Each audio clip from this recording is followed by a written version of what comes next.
The plantation did not begin as a place of screams. It presented itself as order, productivity, and routine. From the outside, it looked like a carefully managed system of land, crops, schedules, and labor. Cane fields stretched in disciplined rows, mills turned endlessly, animals moved on command, and human beings were counted, priced, and assigned like tools. This appearance of structure was not accidental. It was designed to hide the truth that the plantation was not merely an economic unit, but a closed world where power operated without limits, and violence was not a failure of the system but its foundation. In this world, the master stood at the center, not only as owner of land and labor, but as the ultimate authority over bodies, pain, sex, and life itself. The plantation existed within law, yet beyond justice. Colonial law did not restrain the master.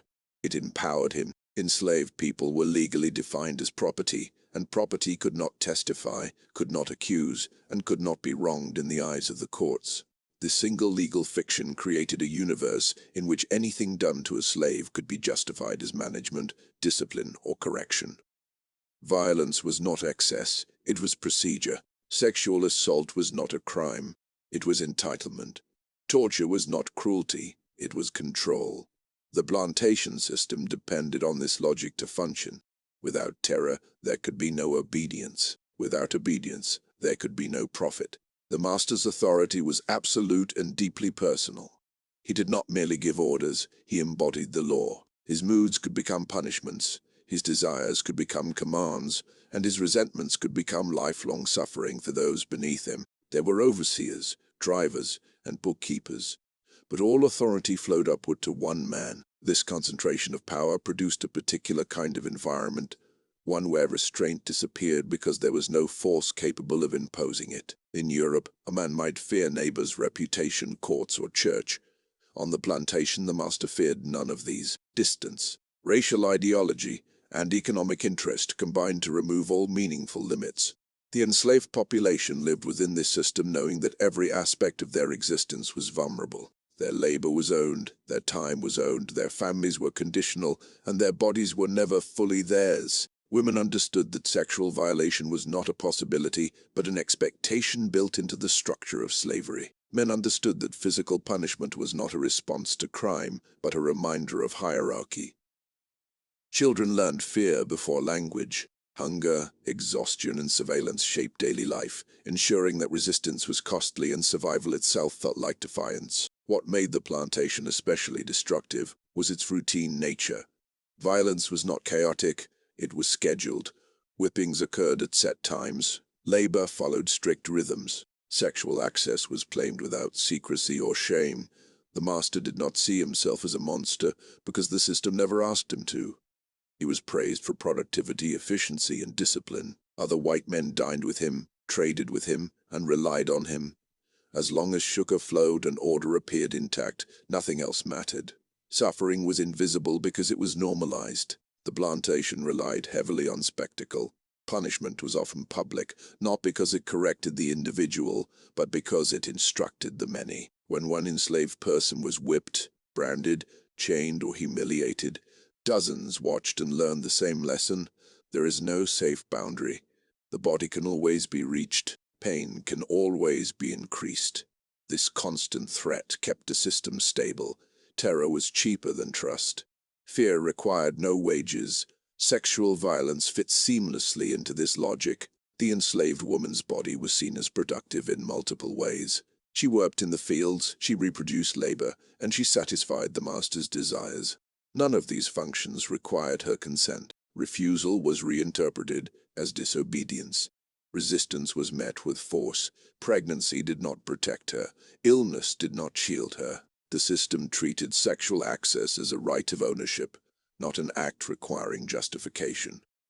That is why rape could be repeated, documented, and discussed casually, without fear of consequence. The plantation also destroyed the idea of privacy. Living quarters were crowded, movement was monitored, and punishment erased any sense of bodily autonomy. Even moments of intimacy between enslaved people were subject to interference. Relationships existed at the pleasure of the master and could be broken at will. This constant intrusion made trauma inescapable. There was no safe space to recover, no silence that belonged to the victim alone. Pain echoed through the plantation, shared by all who lived under it. Economic incentives reinforced this brutality. Sugar was one of the most profitable commodities in the Atlantic world, and plantations were under constant pressure to maximize output. Enslaved people were pushed beyond physical limits because replacing them was cheaper than preserving them. Mortality was expected. Injury was acceptable. Abuse was calculated into the cost of doing business. In such an environment, mercy was irrational. Kindness was inefficiency. Restraint was weakness. The master's identity was shaped by this world. Absolute power does not merely allow cruelty, it cultivates it. When no resistance is possible, domination becomes habit. Over time, the master ceased to see enslaved people as humans capable of suffering in the same way he was. He learned to interpret screams as noise, tears as manipulation, and silence as compliance. The plantation trained him to separate action from empathy, to perform violence without reflection. This psychological transformation was not incidental. It was essential to maintaining control. Religion and culture often failed to intervene. Churches existed, but they rarely challenged slavery in practice. Sermons emphasized obedience. Scripture was used to reinforce hierarchy rather than question it. Moral language was bent to fit economic reality. Even when individual masters felt discomfort, the system offered reassurance. Everyone did it, everyone depended on it, everyone benefited. Responsibility dissolved into routine. The enslaved lived with the knowledge that justice would never come from within the system. Appeals were useless. Complaints were dangerous. Survival required constant calculation. When to submit, when to endure, when to run, when to remain silent. This did not mean acceptance. Resistance existed everywhere, but it was fragmented, risky, and often invisible. Small acts of defiance carried enormous personal cost. Larger rebellions invited collective punishment. The plantation was designed to isolate, divide, and exhaust. This is why the plantation must be understood not simply as a place of labor, but as a machine built to extract obedience through suffering. Rape and torture were not aberrations committed by a few sadistic individuals. They were logical outcomes of a system that combined racial dehumanization, economic greed, and unchecked authority. The master did not need to hide his actions because the structure protected him. Silence was enforced not by secrecy, but by power. To call this environment brutal is insufficient. It was systematic. Every rule, every routine, every justification worked together to create a world where escape was nearly impossible and accountability did not exist. The plantation did not fail when it produced suffering. It succeeded. And as long as it succeeded economically, no one in power asked what it destroyed in the process. Section 1 reveals this central truth. Before individual acts of rape and torture can be understood, the system that made them inevitable must be confronted. The plantation was not merely a backdrop for cruelty. It was the architecture of it. Systematic rape on the plantation was not driven by secrecy or shame. It functioned openly, predictably, and with chilling regularity. Sexual violence was woven into daily life in the same way labor schedules and punishments were. It did not erupt from uncontrolled desire. It emerged from entitlement backed by absolute power. The enslaved woman's body existed within a framework where ownership erased consent. From the moment she was bought, her physical autonomy was already compromised, and everyone within the plantation understood this, including the women themselves. Consent, as a concept, had no meaning under slavery. A person who could be whipped, sold, chained, or killed at another's discretion could not freely agree to anything. Yet the language of the system deliberately blurred this reality. Masters often described sexual encounters as routine, casual, or even mutually agreeable, not because they were, but because reframing rape as normal interaction reduced moral friction. When violence is renamed, it becomes easier to repeat. The plantation thrived on this distortion. Rape was used as a tool of dominance. It reinforced hierarchy more efficiently than physical punishment alone. A whipping damaged the body, but sexual violation targeted identity, dignity, and future. It reminded enslaved women that resistance was futile not only in labor, but in the most intimate aspects of existence.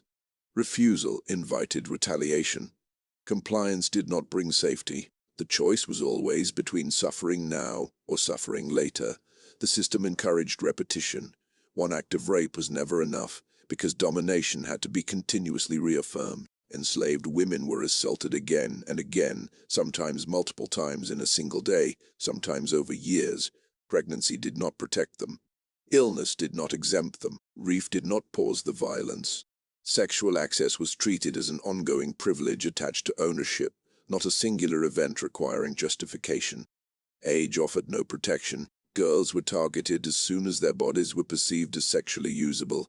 The line between childhood and adulthood was erased by power. A young enslaved girl learned early that her body was not her own, that it could be claimed without warning, explanation, or consequence. This early trauma shaped a lifetime of fear, silence, and psychological injury that the system neither acknowledged nor cared to understand. Rape also functioned as punishment. Women who resisted labor demands, spoke back, attempted escape, or were associated with rebellious men could be sexually assaulted as a corrective measure. This layered violence sent a clear message to the entire enslaved population. Discipline extended beyond the whip. Sexual violation was always available as escalation.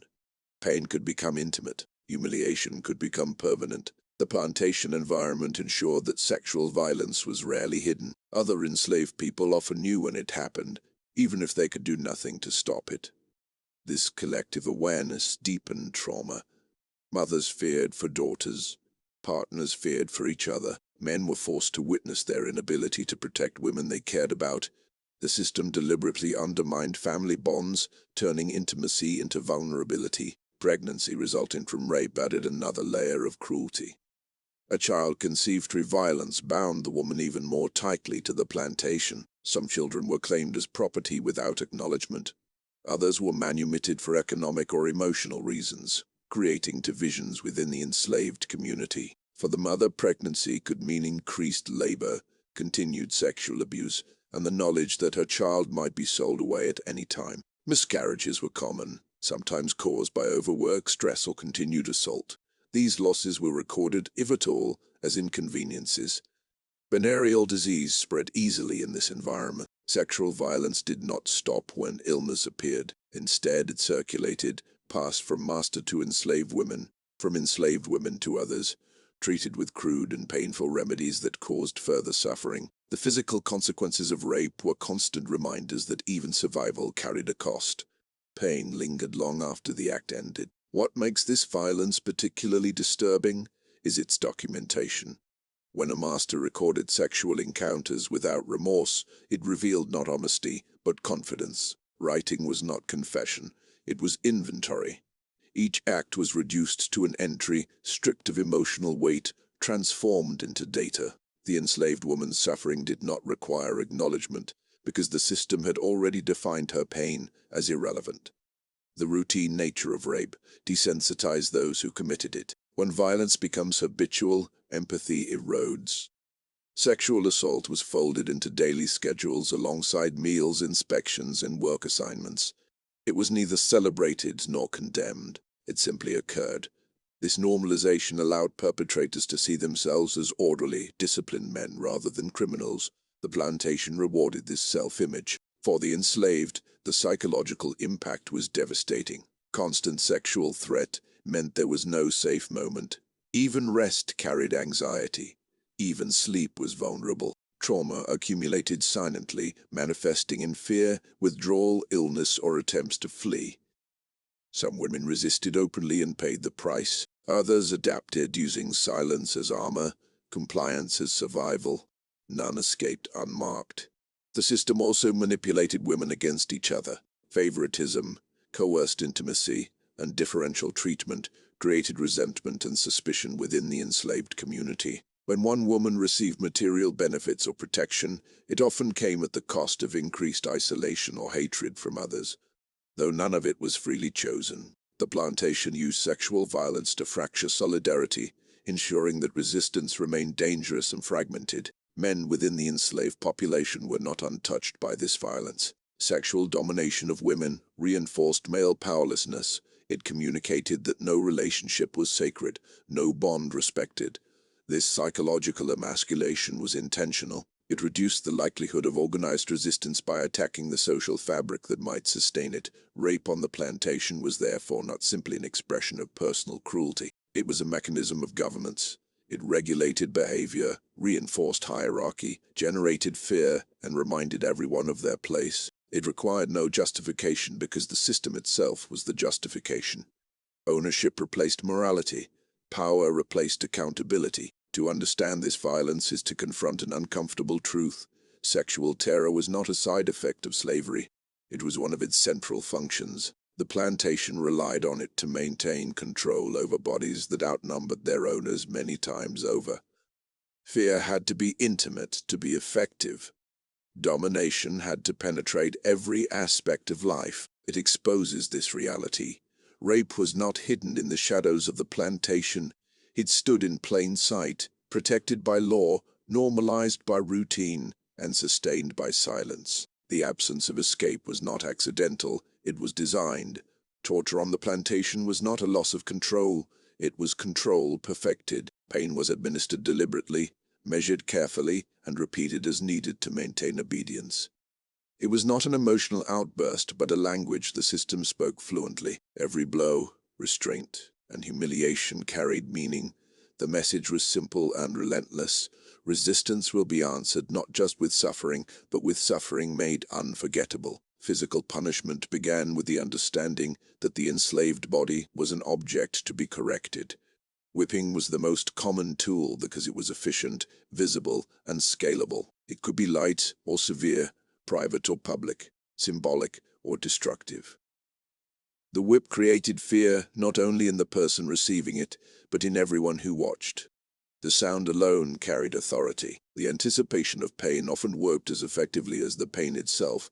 Public punishment was essential. When discipline was carried out in front of others, it transformed individual suffering into collective instruction.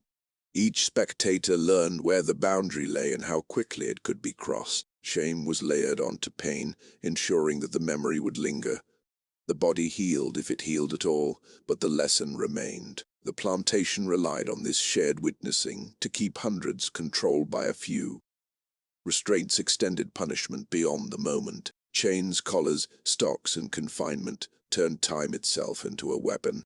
A person could be immobilized for hours or days exposed to heat, insects, and exhaustion. Movement was denied, dignity stripped away. These measures were not improvised. They were chosen for their ability to prolong suffering while maintaining the appearance of order. The enslaved learned that punishment did not end when the blows stopped. Branding marked the body permanently. It transformed flesh into a living label, a visible reminder of ownership and punishment. The scar was not only a warning to the individual but a signal to others. It announced that escape had been attempted, that defiance had been crushed, that the master's reach extended beyond distance. Even when no pain was being inflicted, the mark continued the work of discipline. Hunger was another tool of torture, quieter but no less effective. Rations were withheld or reduced as punishment. Enslaved people were forced to work while underfed, their strength drained, their focus narrowed to survival. When hunger became constant, theft followed, and theft justified further punishment. The system created the offense it claimed to correct. Starvation was framed as consequence rather than cruelty. Sleep deprivation occurred through overwork, night labor, or forced confinement. Exhaustion blurred thought, weakened resistance, and made obedience easier. The plantation did not need to beat constantly if it could ensure that rest was scarce. A tired body complies more readily. A tired mind questions less. Torture was often paired with humiliation. Punishments were designed to degrade as well as hurt. Forced exposure, mockery, and the involvement of other enslaved people in administering punishment fractured solidarity and deepened trauma. When one person was made to harm another under threat, the system multiplied suffering while diffusing responsibility. Everyone was implicated. No one was safe. The randomness of punishment intensified fear. While some acts were clearly punished, others were met with extreme responses, seemingly out of proportion. This unpredictability ensured that no one felt secure.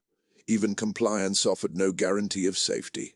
The rules could change at any moment, depending on the master's mood, needs, or suspicions. Living under such uncertainty kept the enslaved in a constant state of anxiety. Attempts to escape were punished with particular severity. Running away challenged the core premise of ownership, and the response was meant to discourage others. Recapture often led to exemplary punishment, extended restraint, or sale to harsher conditions. The message was clear: freedom would be answered with intensified suffering. Yet escape continued, a testament to how unbearable life on the plantation was. Torture also served to reorder hierarchy within the enslaved community. Drivers and overseers were used to discipline others, creating layers of coerced authority. This arrangement spread fear while insulating the master from direct involvement. It also generated resentment and mistrust among the enslaved, weakening collective bonds. The system understood that divided people are easier to rule. Medical practices often compounded suffering. Treatments were crude, painful, and imposed without consent. Bleeding, purging, and toxic substances were administered as cures, sometimes weakening or killing the patient. Refusal of treatment was treated as disobedience. Health became another arena of control, where the body was acted upon rather than cared for. Fear of treatment led some to hide illness, which then justified punishment when discovered. Women faced torture that intersected with sexual violence. Physical punishment was used to enforce sexual compliance, and sexual assault followed or accompanied discipline. Pregnancy did not halt punishment. Illness did not suspend labor. The body was expected to endure everything. The overlap of physical pain and sexual terror created a continuous state of vulnerability. Children were not exempt. They witnessed punishment early and learned fear before understanding its cause. When they were disciplined, it was to teach submission quickly. The plantation invested in breaking resistance early, ensuring that obedience became instinctive. Childhood offered no sanctuary. It was merely a shorter path to the same brutal education. What sustained this regime was the belief that cruelty was necessary. Masters and overseers convinced themselves that without constant pressure, the system would collapse. This belief justified escalation. When obedience faltered, punishment intensified. When resistance appeared, terror increased. The logic was circular and self-reinforcing. Violence produced fear. Fear maintained order. Order justified violence. The psychological toll was immense. Living under constant threat reshaped behavior. Silence became survival. Compliance became strategy. Some internalized the system's judgments, blaming themselves for punishment. Others dissociated, enduring pain by separating mind from body. Trauma did not end with the punishment. It lingered in memory, sleep, and relationships. Yet even within this regime, resistance persisted. Slowed work, feigned illness, subtle sabotage, and repeated escape attempts revealed that terror never fully succeeded. The need for constant punishment exposed the system's fragility. If obedience were natural, it would not require such relentless enforcement. Torture was a sign not of strength, but of fear, held by those who ruled a majority through violence. The plantation's cruelty was not hidden from the wider society. It was accepted. Visitors witnessed punishment and said little. Neighbors understood the methods and replicated them. Silence functioned as endorsement. The absence of accountability allowed practices to continue unchanged. When violence is routine, outrage fades. Torture also shaped the master. Administering pain repeatedly required emotional distance. Over time, suffering became ordinary. The ability to inflict harm without hesitation was rewarded as firmness and discipline. The master's authority depended on this capacity. Compassion threatened control and was therefore suppressed. This system ensured that the enslaved understood the cost of every action. A mistake could bring pain. A complaint could bring chains. A dream of freedom could bring death. Life narrowed to endurance. The body became the site where power wrote its rules. It exposes how torture functioned as law on the plantation. It was predictable enough to instruct, severe enough to terrify, and public enough to control many through the suffering of a few. Fear was not a byproduct of the system. It was the system. Sexual violence on the plantation was not incidental or hidden. It was structural. It functioned as a tool of domination, reproduction, punishment, and profit. The bodies of enslaved people, especially women, were treated as sites where power could be exercised without restraint. Consent did not exist within a system that defined human beings as property. What occurred was not private immorality, but organized abuse sustained by law, silence, and economic incentive. Rape was normalized through routine. Masters, overseers, and their associates felt entitled to access enslaved women at will. There was no need for secrecy because there was no expectation of consequence. Enslaved women could not refuse, could not report, and could not be believed. The absence of protection was absolute. Sexual access became another assumed privilege of ownership, alongside labor and punishment. Violence was often calculated rather than impulsive. Sexual assault was used to assert authority, to humiliate, and to break resistance. A woman who resisted labor, spoke back, or was suspected of disobedience could be targeted. Rape functioned as both punishment and warning. The message extended beyond the individual. Defiance would be met not only with pain, but with violation that erased dignity. Pregnancy revealed the economic logic behind this violence. Children born to enslaved women increased the owner's wealth.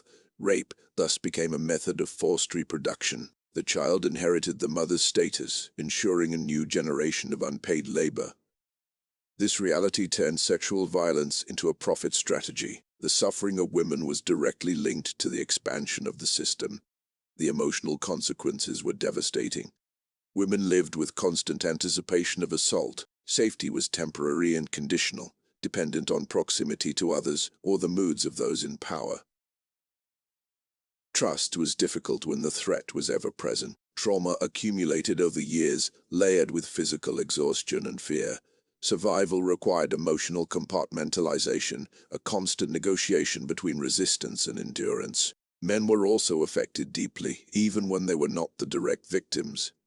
Being unable to protect partners, daughters, or sisters inflicted its own form of psychological violence. Masculinity, as defined by protection and agency, was systematically undermined. This powerlessness was intentional. By stripping men of the ability to defend their families, the system weakened collective resistance and reinforced submission. Sexual violence also fractured relationships among the enslaved. Forced pairings, separations, and the presence of children born from assault created complex emotional terrain. Love and intimacy existed, but they were constantly threatened by interference. Bonds could be broken at any time through sale or punishment. Stability was fragile by design. Women who bore children as a result of rape faced additional burdens. They were expected to continue labor during pregnancy and return quickly after childbirth. Infants were sometimes taken away to be raised elsewhere or sold. Maternal attachment was discouraged because it conflicted with productivity. Grief became routine, folded into daily life with little space for mourning. Resistance took subtle forms. Women formed networks of warning, protection, and mutual care. They shared information about dangerous individuals, hid one another, and intervened when possible. These acts were risky and limited, but they represented agency within constraint.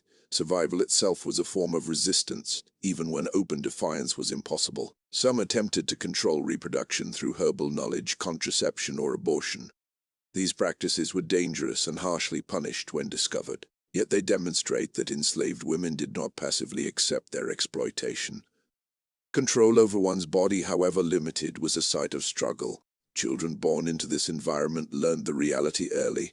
They observed how power operated and who was vulnerable. Girls learned that their bodies would be targeted. Boys learned that protection was forbidden. This early exposure shaped identities and expectations, embedding trauma across generations. The plantation did not simply exploit adults. It conditioned children for future exploitation. The wider society enabled this violence through legal frameworks that denied enslaved people personhood. Courts did not recognize their testimony. Laws prioritized property rights over bodily integrity. Rape of an enslaved woman was rarely prosecuted because it was framed as damage to property, not harm to a person. Even then, the concern was economic loss, not justice. Religion was often used to rationalize abuse. Selective interpretations framed obedience as virtue and suffering as divinely ordained. Masters positioned themselves as moral authorities while committing acts that contradicted the very principles they claimed to uphold. This hypocrisy provided psychological cover, allowing perpetrators to view themselves as righteous even while inflicting harm. The silence surrounding sexual violence was enforced through terror. Speaking out invited retaliation. Accusations could lead to further abuse, punishment, or sale. The cost of truth was often unbearable. As a result, much of what occurred went undocumented, surviving only in fragmented accounts, oral histories, and the bodies of descendants. Sexual violence also intersected with racial ideology. Stereotypes portrayed enslaved women as promiscuous or available, shifting blame onto victims. These narratives justified abuse while erasing coercion. By dehumanizing the victim, the system protected the perpetrator. Violence was reframed as desire, domination as inevitability.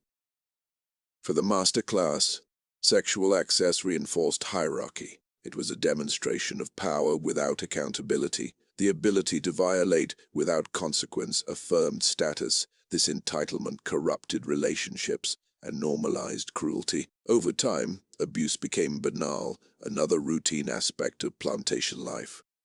The long-term effects did not end with emancipation. Trauma carried forward, shaping families and communities. Silence persisted because the original conditions of disbelief and blame did not disappear. The legacy of sexual violence remained embedded in social structures, memory, and identity. It reveals that rape on the plantation was not an aberration but a cornerstone.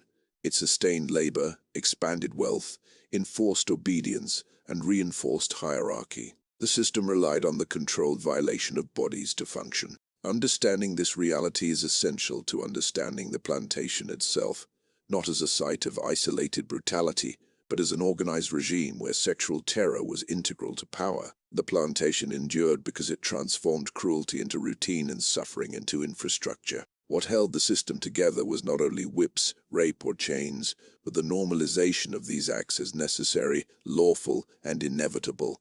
Violence was woven into daily life so thoroughly that it ceased to appear exceptional. It became background noise, a constant pressure shaping every interaction, decision, and silence. Order on the plantation depended on the destruction of alternatives. Hope was dangerous because it encouraged planning. Solidarity was dangerous because it encouraged resistance. Memory was dangerous because it allowed comparison between what existed and what could exist. The system worked relentlessly to erode all three. Communication was restricted, movement controlled, gatherings monitored, even joy was regulated. Songs, stories, and rituals were tolerated only when they did not threaten authority. Time itself was controlled. Days were structured around labor, nights around exhaustion. There was little space to think beyond survival. Repetition dulled outrage. When brutality is constant, it no longer shocks, it merely exhausts. This exhaustion was strategic. A population drained of energy has little capacity to organize. Fatigue became another form of restraint. The plantation also depended on record-keeping and accounting. Bodies were counted, valued, depreciated, and replaced. Injury was weighed against productivity. Death was noted as loss, not tragedy. This bureaucratic layer gave violence an administrative face. Decisions that destroyed lives were made with ledgers and calculations rather than visible rage. Distance made cruelty efficient. Surveillance reinforced control. Overseers watched constantly, but so did informants forced from within the enslaved population. Suspicion became a survival strategy. Trust was risky. This internal monitoring reduced the need for overt force by ensuring that discipline was anticipated. When people police themselves, the system conserves energy. Punishment and reward were paired carefully. Small privileges were offered to encourage compliance. Slightly better food, marginally less labor, temporary favor. These incentives created gradients within oppression. Some were pressured to enforce rules on others to protect their own fragile advantages. Hierarchy within captivity fragmented resistance and redirected anger away from the system itself. The plantation's ideology insisted that brutality was benevolent. Masters framed themselves as caretakers, arguing that harshness was necessary for discipline and productivity. This narrative masked exploitation behind paternalism. By claiming moral authority, perpetrators absolved themselves in advance. Violence became instruction, domination became responsibility. External validation strengthened this worldview. Markets rewarded output without questioning its source. Consumers benefited from cheap goods while remaining distant from the conditions of production. This separation allowed society to profit from suffering while denying involvement. The plantation was not isolated. It was integrated into a wider economy that normalized its methods. Law played a critical role by defining enslaved people as property rather than persons. This legal fiction stripped victims of standing and perpetrators of liability. Courts upheld ownership, not humanity. When violence is legal, morality becomes irrelevant. Justice in this context meant protection of assets, not lives. Even reform efforts often failed because they addressed symptoms rather than structure. Limiting the number of lashes or regulating work hours did little to challenge ownership itself. As long as people could be owned, abuse could be rationalized. The system adapted, preserving its core while adjusting its appearance. Resistance, however, never disappeared. It changed shape. When open rebellion was crushed, resistance became covert. Knowledge was passed quietly. Culture survived in fragments. Faith, memory, and community endured under pressure. These elements did not overthrow the system alone, but they prevented total erasure of identity. Survival carried meaning beyond obedience. The end of plantation slavery did not erase its logic. Practices of control, surveillance, and exploitation migrated into new institutions. The language changed, but the assumptions often remained. Bodies once owned outright were now constrained by debt, law, and violence justified differently. Understanding the plantation requires tracing these continuities, not isolating the past. Trauma did not end with emancipation. Generations carried the psychological imprint of terror, silence, and adaptation. Coping strategies developed under captivity shaped post-slavery life. Distrust, hypervigilance, and internalized blame did not vanish with legal freedom. The system's effects outlived the system itself. Remembering the plantation honestly requires rejecting sanitized narratives. It was not a flawed economic model with occasional excesses.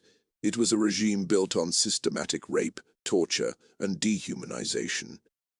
Its efficiency depended on these practices. To minimize them is to misunderstand how the system functioned. The danger of forgetting lies in repetition. When cruelty is reframed as necessity, when exploitation is hidden behind order, similar structures can re-emerge. The plantation teaches how easily violence can be normalized when profit, law, and ideology align. It shows how ordinary people can become administrators of suffering. It closes by confronting the plantation as a complete system, not a collection of isolated horrors. Every act of violence served a purpose. Every silence had a function. The absence of escape was not accidental, it was engineered. Understanding this reality is not about dwelling on brutality for its own sake, but about recognizing how power operates when unchecked. The plantation was a place where there was no escape by design, and its legacy endures wherever human beings are reduced to instruments rather than acknowledged as lives. The plantation must be understood not as a historical anomaly, but as a fully engineered system of domination where rape, torture, and terror were essential functions rather than moral failures. Nothing about it was accidental. Every practice, sexual violence, physical punishment, psychological control, forced reproduction, and enforced silence worked together to strip people of autonomy and convert human life into extractable value. Escape was not merely difficult, it was structurally denied. The system was designed to close every possible exit, physical and mental alike. What makes the plantation especially disturbing is not only the scale of suffering, but the way cruelty was normalized and rationalized. Violence was framed as discipline, rape as entitlement, and terror as order. Law, religion, and economy collaborated to legitimize the illegitimate. This alignment allowed ordinary individuals to participate in extraordinary brutality while perceiving themselves as moral, necessary, or even benevolent. When a system rewards dehumanization, conscience becomes a liability. The enslaved were never passive within this structure. Survival itself required intelligence, adaptation, and resistance under impossible conditions. Even when rebellion failed, the persistence of culture, memory, and quiet defiance proved that domination was never complete. The constant need for violence exposed the system's weakness. It could not function without fear. A system that must terrorize to survive is inherently unstable, regardless of how powerful it appears. The legacy of the plantation does not end with its formal abolition. Its logic, control through vulnerability, profit through dispossession, order through punishment, has reappeared in new forms across time. To study the plantation honestly is to recognize patterns that extend beyond it. Sanitizing this history does not protect the present. It endangers it by allowing similar structures to operate under different names. This conclusion is not an appeal to emotion alone, but to clarity. The plantation was a place where humanity was systematically denied, where rape and torture were tools of governance, and where the absence of escape was intentional. Remembering this truth is not about the past alone. It is about understanding how power behaves when unchecked, and why confronting that reality is necessary to prevent its return.